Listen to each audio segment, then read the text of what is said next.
Bien-aimés dans le Seigneur, bonjour. Nous vous accueillons chaleureusement dans le nom du Seigneur Jésus-Christ. Nous répondons au nom des révérends pasteurs Tacha Lemerikiofi, responsable de l'église locale CK20 Kinshasa Gombe. Nous allons commencer notre programme par la prière. Dieu notre Père Céleste, nous te sommes très reconnaissants ce matin pour cette grâce spéciale que tu nous as donnée, tant que tes enfants chéris. Et pendant ce temps, nous avons voulu écouter ta parole.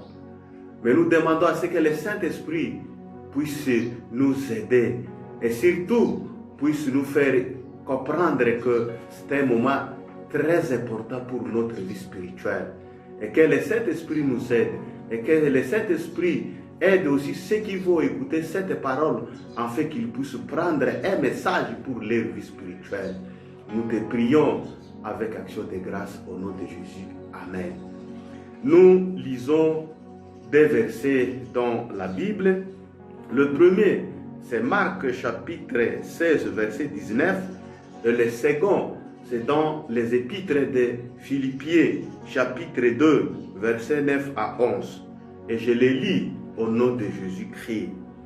Le Seigneur, après avoir parlé, fut enlevé au ciel et il s'assit à la droite de Dieu.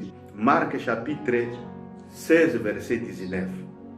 C'est pourquoi aussi Dieu l'a souverainement élevé et lui a donné le nom qui est au-dessus de tout nom, afin qu'au nom de Jésus, tout genou fléchisse dans les cieux, sur la terre et sous la terre, et que toute langue confesse que Jésus-Christ est le Seigneur, à la gloire de Dieu le Père.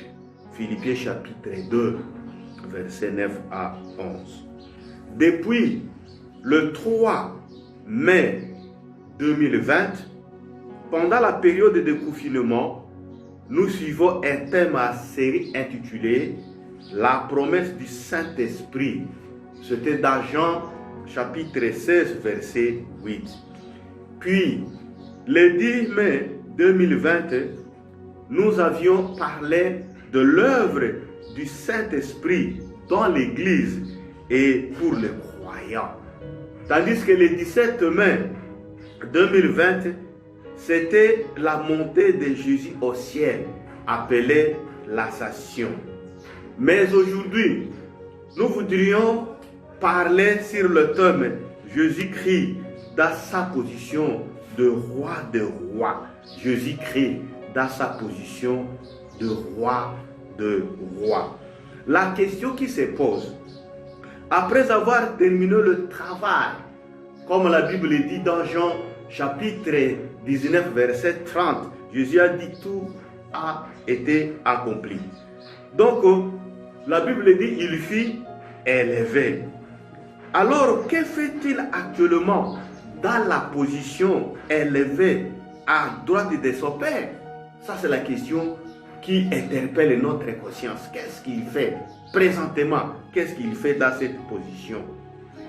Quand nous avons lu dans Marc, la parole de Dieu nous a dit, le Seigneur, après avoir parlé, il fut élevé au ciel. Et il est assis à la droite de Dieu, son Père. Ici, le fait qu'il est assis à droite de son Père, il jouit d'une même autorité que Dieu. C'est-à-dire, Jésus, il est élevé à droite de son papa, il est élevé, il jouit d'une même autorité que Dieu. Et en même temps, il est couronné comme un roi de rois. C'est-à-dire, c'est la position qui les place. Même si nous parlons de roi sur cette terre, mais la position qu'il se trouve à droite de Père l'a placé au même titre que son Père. Alors, Philippiens nous a dit, il a été souverainement élevé. C'est-à-dire, on lui a placé dans une haute place. Il est à une position de l'autorité. Et là-bas, il doit jouir de droit de régner sur tous, sur toutes choses. Il doit régner sur toutes choses. Alors, avec cette position, la Bible nous a dit que tous genoux fléchiront devant lui. Et même il a dit, sur la terre, sous la terre, et même au ciel, cette position lui a donné cette autorité. Et même la parole de Dieu en Apocalypse nous a dit que même ceux qui l'ont percé, ils seront soumis. Ils seront soumis. Mes chers frères, c'est pour dire que nous devons nous soumettre à Jésus-Christ. Nous devons nous soumettre à sa seigneurie. Parce que Dieu l'a élevé. Et si Dieu l'a élevé, il est monté au ciel. La Bible dit qu'il va revenir à n'importe quel moment. Mais si nous ne sommes pas prêts, le jour où il va venir, comme Apocalypse le dit, il y en aura des familles qui vont pleurer amèrement. Mais nous devons nous soumettre à cette parole du Seigneur pour être toujours prêts. Mais ce que je vais vous demander, c'est toujours d'être prêt pour attendre cette rencontre glorieuse qui a été promise. Et nous croyons qu'un jour, notre Seigneur, il va revenir. Et nous ne devons pas aussi avoir peur parce que nous avons cru à un Dieu qui est placé à droite de Père. Aujourd'hui, il y a beaucoup de prophètes dont les gens sont en train de le respecter, mais jusqu'à là, il reste sous terre. Mais nous avons une confiance parce que nous avons un Dieu. Nous croyons à Jésus qui est placé à côté de notre Père, à côté de Jésus. Il est en train de plaider pour nous. Et puis, les activités qu'il est en train de faire. Donc, nous voudrions dire les activités que fait Jésus dans cette position. Dans Jean chapitre 14, verset 1er jusqu'à 3, dit ceci, que votre cœur ne se trouble pas. Croyez à Dieu, croyez aussi à moi. Il y a beaucoup de demeures dans la maison de mon Père. Si ce n'était pas le cas, je vous l'aurais dit, je vais vous préparer une place. Et puisque je vais vous préparer une place, je reviendrai et je vous prendrai avec moi, afin que là où je suis, vous y soyez aussi. Parole du Seigneur. Ici, Jésus est en train de préparer au ciel une place. La Bible le dit. Une place pour le racheter. Et si la parole de Dieu dit dans Somme 110, verset 1er, avant qu'il revienne, il fallait que le monde puisse connaître une destruction. Et la parole de Dieu, ça peut être une destruction finale. Et si le monde a connu une destruction finale, Jésus va revenir pour reprendre les siens. Et c'est, si vous lisez dans Apocalypse chapitre 6 et chapitre 7, vous devez suivre ça. Et s'il va venir reprendre le sien, ceux qui avaient cru à Jésus-Christ, parce qu'il a dit que votre cœur ne se trouble pas. Croyez à Dieu et croyez à moi. Ici, celui qui croit à Jésus-Christ, automatiquement, il a une place devant Dieu. Il a une place devant Jésus-Christ. Et le jour où Jésus va venir le reprendre, ça trouvera qu'il a accepté Jésus-Christ et ça lui donne une place devant lui. Et le jour où il va revenir, il va prendre tous ceux qui ont cru, tous ceux qui ont cru à son nom, et ils seront devant lui. Et c'est pourquoi il a dit, il est allé préparer des places. Et la Bible le dit, ce n'est pas des places, mais il a dit une place. C'est-à-dire quand chacun reçoit Jésus-Christ, il a automatiquement une place devant Dieu. Et il a la vie éternelle que Dieu lui donne. Cependant, au moment où nous sommes en train de prêcher, nous remarquons que ce chemin est invisible devant plusieurs personnes. Peut-être beaucoup de gens pensent que ce n'est pas sûr, mais nous vous informons que ne doutez pas, de ce que le Seigneur est en train de faire. Il a beaucoup promis, mais il a réalisé beaucoup de promesses. Comme il a dit, il est monté auprès du Père. Il nous prépare des places. Il va revenir. Je ne sais pas si vous avez crié à ça. Et ça, c'est maintenant le devoir à chacun pour qu'il puisse croire à Jésus-Christ, pour qu'il puisse avoir une place. Et la place, ça peut être un moment de valeur, le moment où nous allons aussi jouir un jour la place d'éternité devant notre Seigneur Jésus-Christ. Est-ce que vous avez la confiance à ça? Vous croyez à Dieu? Deuxième activité, le Seigneur nous a dit, il est dans sa position, il est en train d'intercéder, il intercède pour tous les croyants. C'est-à-dire, quand il a parlé de ce qu'il est en train d'intercéder, nous lisons spécialement dans Romains chapitre 8 et nous lisons le verset 34. Romains chapitre 8 verset 34 qui dit: qui les condamnera? Jésus-Christ est mort. Bien sûr, il est ressuscité.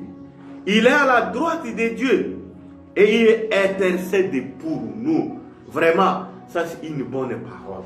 C'est-à-dire, il est là, il est en train d'intercéder pour son peuple.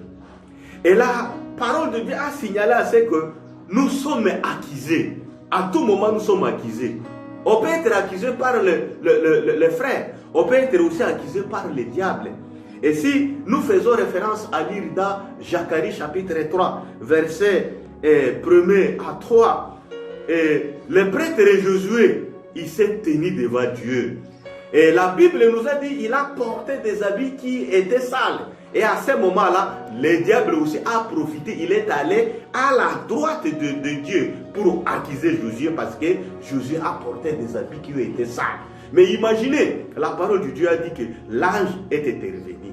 Et à ce moment-là, nous voudrions dire que Jésus est en train d'intercéder pour nous.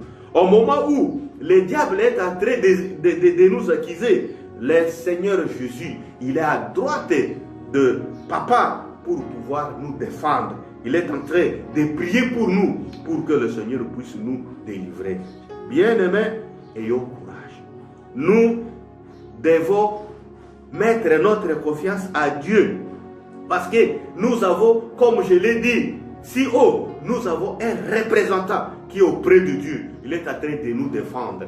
Je ne sais pas si vous comprenez ce message. Autre chose, il est en train de faire au ciel. La parole de Dieu nous dit dans Hébreux, chapitre 1er, le 3e verset, nous dit ceci. Le Fils est le reflet de sa gloire et l'expression de sa personne. Il soutient tout par sa puissance. Après avoir accompli au travers de lui-même la purification de nos péchés, il s'est assis à la droite de la majesté divine dont les dieux très haut. Parole du Seigneur. Le Seigneur a une puissance. Et la Bible le dit, il est le reflet de la gloire, de puissance de la gloire de Dieu. Et quand il est dans cette position, il a soumis l'univers. Comme lui-même, il a créé, il avait une puissance pour créer le monde, pour créer l'univers. Et il le mettait entre ses mains. Pour dire qu'en tout cas, il a une autorité sur tout l'univers. Il le mettait. Et lui aussi, il est capable de nous pardonner de tous nos péchés avec cette position. Bien-aimés dans le Seigneur, nous devons comprendre que Jésus a un travail auprès du Père. Jésus a un travail. Il est toujours près de notre Seigneur. Il est en train de faire un grand travail pour nous. Il mettait l'univers. Actuellement, avec tout ce qui se passe sur cette terre, nous n'avons pas le devoir de craindre parce que nous avons un Dieu qui soumet toute activité. Et en Éphésiens, chapitre 1er, verset 22. Éphésiens, chapitre 1er, verset 22. Et nous allons lire aussi le verset 23. Éphésiens, chapitre 1er, verset 22. Nous commençons la lecture. Le verset 22 nous dit ceci. Au-dessus de toute domination, de toute autorité, de toute puissance, de toute souveraineté et de tout nom qui peut être nommé, non seulement dans le monde présent, mais encore dans le monde à venir. Il a tout mis sous ses pieds et il a donné pour chef suprême à l'Église qui est son corps, la plénitude de celui qui remplit tout en tout. Parole du Seigneur. Ici, la chose qui nous aide dans la position élevée de roi des rois, Jésus est placé à la tête de l'Église. C'est-à-dire, la Bible a dit, il est placé à la tête de l'Église. Mais nous sommes les corps. Les corps. Nous sommes les chrétiens appelés les corps de l'Église. Et maintenant, Jésus, il est le chef de l'Église. Et maintenant, s'il est comme chef de l'Église, il est en train d'exercer une fonction. C'est-à-dire, il est à la tête de l'Église. Et là-bas, il est en train de donner à tous les chrétiens les dons. Et s'il donne les dons, nous sommes aussi bénis avec ces dons-là. Alors, si Christ aujourd'hui, il est à la tête de l'Église et nous sommes les corps, ça montre que nous menons l'unité. C'est-à-dire, Dieu est à nous. Il est appelé Emmanuel. Il est à nous. Et nous sommes aussi à lui en Jésus-Christ. Et voilà, c'est ça l'unité. C'est-à-dire, chaque membre dans l'Église doit être lié avec l'unité spirituelle. Donc, si nous sommes liés, et nous allons voir que nous allons très bien accompagner l'œuvre que Jésus nous a laissée. Alors, il a dit, il a tout mis sous ses pieds. Et il a donné pour chef suprême l'Église, qui est son corps, la plénitude de celui qui remplit tout à tout. C'est-à-dire, nous qui sommes les chrétiens, quand nous avons crié à Jésus-Christ, nous sommes automatiquement devenus corps de l'Église. Et notre chef, c'est Jésus-Christ. Et il nous donne les dons. Il nous bénit. C'est pourquoi aujourd'hui, les dons que Dieu te donne, il fallait que tu puisses les faire sortir pour l'avancement du ministère du Seigneur. Et notre tâche maintenant. Jésus, il est dans sa position élevée des rois des rois. Quelle est notre tâche? Et il y a plusieurs tâches que le Seigneur nous a données. Mais cependant, nous allons lire deux versets. Le premier verset, c'est dans Matthieu, chapitre 28. Et nous lisons le verset 19. Matthieu, chapitre 28, verset 19. Allez donc, faites de toutes les nations des disciples. Baptisez-les au nom du Père, du Fils et du Saint-Esprit. Et les enseignants,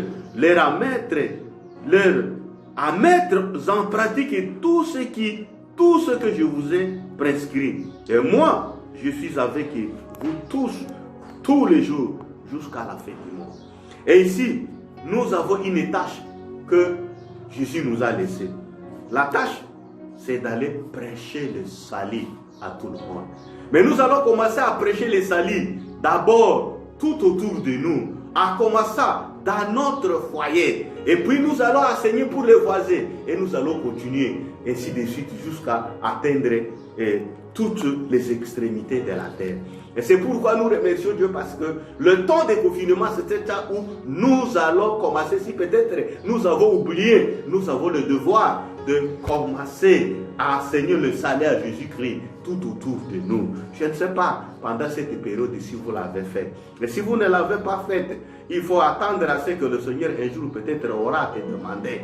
Et puis, deuxième tâche qu'il nous a laissée, c'est dans Ésaïe, chapitre 40, Ésaïe, chapitre 45. Nous lisons Ésaïe, chapitre 45, le verset 22. Ésaïe 45, le verset 22 dit: Tournez-vous vers moi et soyez sauvés, vous tous qui êtes aux extrémités de la terre. En effet, c'est moi qui suis Dieu et il n'y a pas un autre Dieu. Parole du Seigneur. Mes chers frères, nous devons nous nous devons tourner nos regards à Jésus-Christ. Nous devons tourner nos regards vers Dieu, l'unique Dieu dans ce monde. Il n'y a pas encore un autre Dieu. Même beaucoup se proclament de Dieu, mais nous avons l'unique Dieu à qui nous devons nous tourner. Et il a dit, si nous allons nous tourner à lui, nous serons sauvés. Nous serons sauvés. C'est pour dire que pendant ce temps, nous avons retenu des tâches qu'il fallait que nous puissions les faire. Mais il y en a beaucoup, mais nous avons retenu des tâches. Prêcher le salut. Commencer tout autour de nous, et spécialement dans nos familles. Et puis nous allons continuer. Nous allons continuer. Le Seigneur voilà, nous allons continuer. Aujourd'hui, nous, de la 5 à 20, nous n'allons pas rester toujours à Kinshasa. Il fallait que nous puissions continuer aussi à enseigner le salut à tout le monde. Pourquoi pas aller dans les pays voisins. Et deuxième chose, nous devons nous tourner à lui. Essayons de voir ce qui se passe. Aujourd'hui, il semble-t-il que le Seigneur reconnaît que nous l'avons abandonné. Nous sommes en train de tourner vers beaucoup d'autres choses. Mais il nous appelle, retournez à moi pour être sauvés. Et vraiment, c'est une bonne interpellation. Chers frères en Christ, aujourd'hui, nous sommes en train de parler de l'autorité de Jésus-Christ. Jésus-Christ est placé à droite de son papa, à droite du papa. Il est placé à droite de son père. Il est élevé souverainement. Et c'est pour lui donner une position d'autorité égale à son papa. Et aussi, pour qu'il puisse jouir de cette autorité, pour soumettre le monde sous son contrôle. Et nous voudrions dire que, mes chers frères, ce pouvoir qui a été donné à Jésus-Christ, c'est ce pouvoir aujourd'hui que nous héritons pour que nous puissions aussi réussir à convaincre les assauts du diable. Et aujourd'hui, si tu tout d'accord, peut-être vous n'avez pas cru à Jésus-Christ. Mais je vous dis, ce matin, je voudrais vous dire que nous avons une autorité. Qu'est-ce que nous devons craindre? Même le diable est puissant, nous craignons quoi? Nous devons toujours avoir confiance à Jésus-Christ. Et il est là. Il est en train d'accomplir des tâches qui sont primordiales pour notre vie spirituelle. Il prie pour nous. Il prie pour toi. Il prie pour le pays. Il prie pour la communauté. Il prie pour la communauté internationale. Pour que nous puissions progresser dans la famille. Pour que notre église puisse progresser. Pour qu'aujourd'hui, au niveau de la nation, la nation puisse progresser. Au niveau du monde, le monde va progresser. Nous avons besoin de progresser spirituellement. Et merci parce que nous sommes en train de prier. Et nous avons aussi Jésus qui est à droite du Père. Il est en train aussi d'intercéder pour nous. Et il a maintenu l'univers. Aujourd'hui, quelles sont les forces qui pouvaient nous donner à craindre?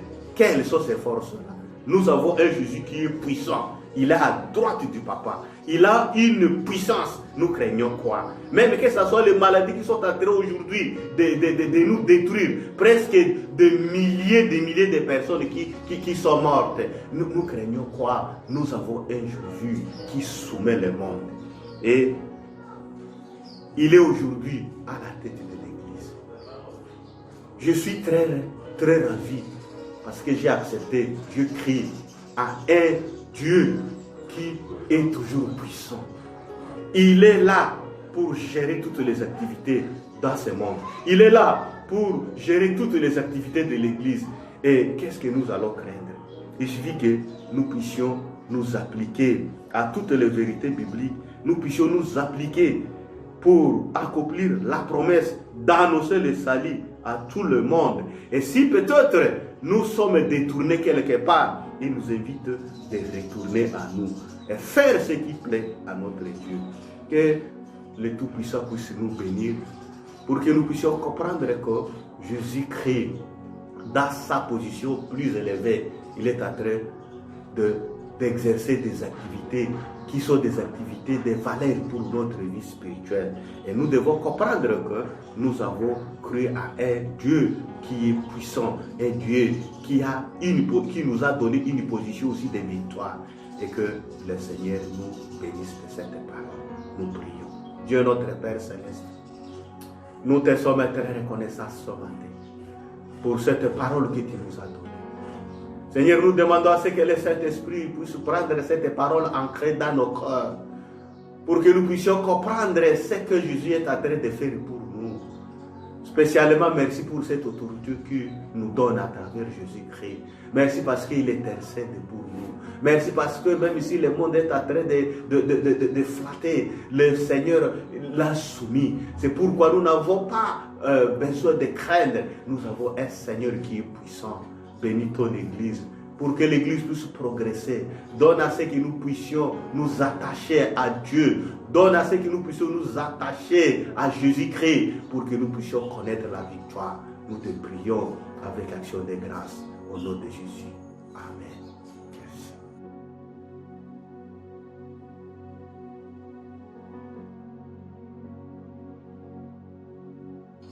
Nous avons quelques communiqués à soumettre à l'attention de l'Église. D'abord, nous disons merci pour notre Dieu parce que l'état que nous menons, c'est un état que le Seigneur connaît. Et nous portons à la connaissance de toutes les familles chrétiennes de notre Église qu'ils puissent développer les cultes dans les familles. Et comme la parole de Dieu dit dans Apocalypse chapitre 1 verset 17, nous avons un compte à rendre. La Bible nous a dit qu'il y en aura des familles qui vont pleurer amèrement. Mais ça sera la famille de qui? Si nous nous mettons pour développer les cultes chaque fois dans notre famille, nous croyons que nous allons sauver plusieurs familles. Et c'est ça le temps. Donc je vais demander à tous les parents d'organiser des cultes familiaux et de ne pas manquer d'intégrer aussi les enfants. Il fallait que les enfants puissent être intégrés aussi. Et nous avons aussi dans ces îles deux familles qui se réunissent pour prier. Et nous voudrions que nous devrions aussi respecter les règles et barrières qui ont été dites par le chef de l'État ainsi que l'autorité de la province. Il fallait que nous puissions aussi respecter ça. Parce que l'Église est demandée aussi à respecter ce que les autorités disent.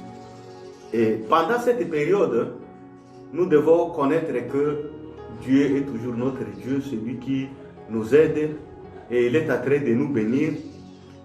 Il ne fallait pas que nous puissions aussi oublier la tâche qu'il nous a laissée de prendre nos billets aussi pour l'avancement du ministère. L'Église a ses responsabilités. Et nous allons progresser si chaque chrétien prenne le dû que le Seigneur nous a donné et remette pour l'Église. Et nous avons aussi les numéros qui a été donné par notre trésorier. Si Dieu te bénit avec les offrandes, si Dieu te bénit avec les dîmes, ne manquez pas de pouvoir les transférer par un PESA chez notre trésorier. Et comme j'avais dit, nous ne voudrions pas aussi laisser nos chrétiens comme ça. Nous allons aussi organiser la Sainte Seine pour toutes les familles qui sont réunies, 2 ou 3. Nous allons chaque fois venir leur donner la Sainte Seine, mais tout en respectant les règles des barrières qui ont été édictées. Alors je voudrais dire que le Seigneur vous bénisse. Nous avons commencé avec les prédications vidéo. Nous demandons à ce que vous puissiez nous soutenir aussi dans la prière pour que le Seigneur puisse intervenir et que ce travail puisse continuer. Que Dieu vous bénisse. Merci beaucoup.